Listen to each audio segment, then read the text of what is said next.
O jogo começou e tudo é real. Prepare-se pra guerra, seu arsenal. Anjos, demônios, luz, trevas, alma que chora, quebra de regras. No tabuleiro as peças frente a frente, preto e branco, posto em seus lugares, cada um em seu canto. O mal preparado, mal seus peões, cheios de ódio, mas intenções vilões, disfarçados de amigo, oferecendo fama e brilho pra conseguir tudo que quer, só apertar o gatilho. Usou a BMW que iludiu o Patrício, na periferia garoto caiu no vício. Torres que falam a prisão aos seus condenados, muros altos vigiados habitados pela consequência da vida bandida. Abertas telas, cavalos desgovernados, guiados por alucinados, que pisa fundo de quanto a morte. Tiro mais bonito pra se sentir mais forte, corpo anestesiado, não sente mais nada, rotina da madrugada. Bispo que cruza somente deixando a maldade como semente, gera fruto podre inchado com violência. Briga, discussão, sala de emergência, humanidade em fase de decadência. Rainha te move, te engole, consome, mundo seu codinome, rei pai da mentira invade e contamina. O jogo começou e tudo é real. Prepare-se pra guerra, o seu arsenal. Saber se defender, reforçar no ataque.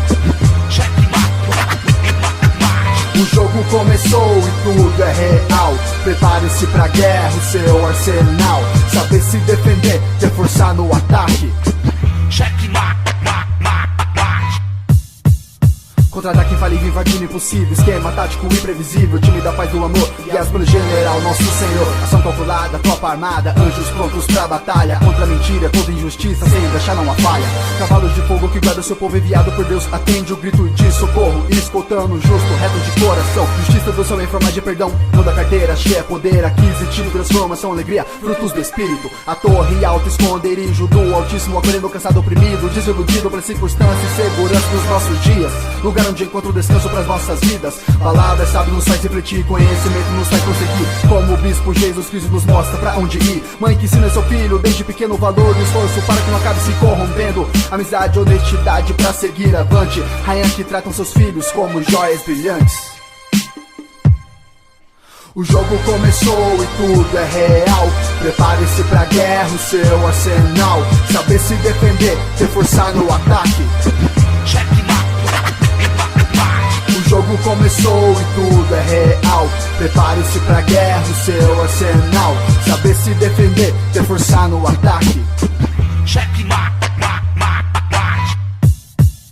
Estratégia aplicada, estava próximo momento da virada. O inimigo jogava com todas as forças. Aos olhos humanos suas chances eram boas. A cruz do Calvário parecia tudo acabado, mas algo estava errado. Terceiro dia, ressurreição, Cristo a chave da Bíblia em sua mão. Cheque, o mate final, mais uma vez o bem venceu o mal. Ficou na memória, marcou a história, triunfante vitória. Sem dúvida na mente, crendo somente, fortalecendo a corrente. O jogo diariamente se inicia, acordar e saber que o sol ainda brilha. Ter fé em Deus a cada partida. Superar desafio, alcançar outro nível, fazer escolha certa, ser compreensível a duas portas, duas opções, sinceridade e as intenções. Roubar, trabalhar e esperar a sorte ou começar a lutar. Vergonha te leva à condenação, impede o perdão. Pra trás ficou o passado, também com ele o fracasso. Identificar os erros e consertar passo a passo.